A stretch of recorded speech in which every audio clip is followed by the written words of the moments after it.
Acts 2:14.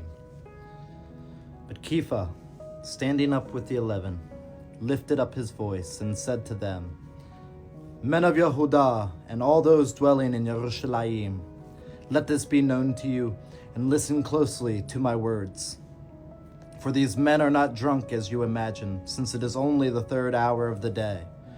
But this is what was spoken by the prophet Yoel.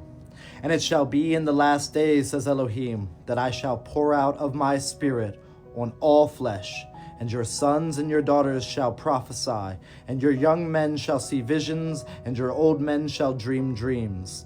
And also on my male servants and on my female servants I shall pour out of my spirit in those days, and they shall prophesy. And I shall show wonders in the heaven above, and signs in the earth beneath, blood and fire and vapor of smoke. The sun shall be turned into darkness, and the moon into blood, before the coming of the great and splendid day of Yehudah. And it shall be that everyone who calls on the name of Yehudah shall be saved. Men of Israel, hear these words.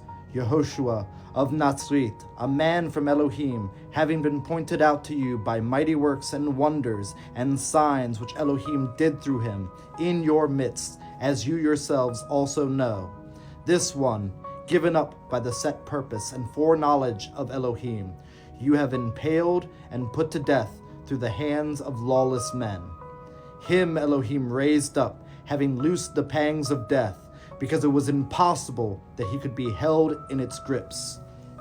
For David said concerning him, I saw Yehovah before me continually, because he is at my right hand, in order that I should not be shaken. For this reason my heart rejoiced, and my tongue was glad, and now my flesh shall also rest in expectation, because you shall not leave my being in Sheol, nor shall you give your kind one to see corruption. You have made known to me the ways of life. You shall fill me with joy in your presence. Men and brothers, let me speak boldly to you of the ancestor David, that he died and was buried, and his tomb is with us to this day.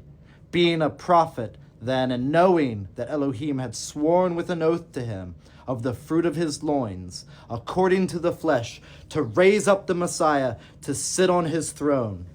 Foreseeing this, he spoke concerning the resurrection of the Messiah, that his being was neither left in Sheol, nor did his flesh see corruption. Elohim has raised this Yehoshua, of which we are all witnesses. Therefore, having been exalted to the right hand of Elohim, and having received from the Father the promise of the set-apart Spirit, he poured out this which you now see and hear. For David did not ascend into the heavens, but he himself said, Yehovah said to my master, sit at my right hand, until I make your enemies a footstool for your feet. Therefore, let all the house of Israel know for certain that Elohim has made this Yehoshua, whom you impaled, both master and Messiah.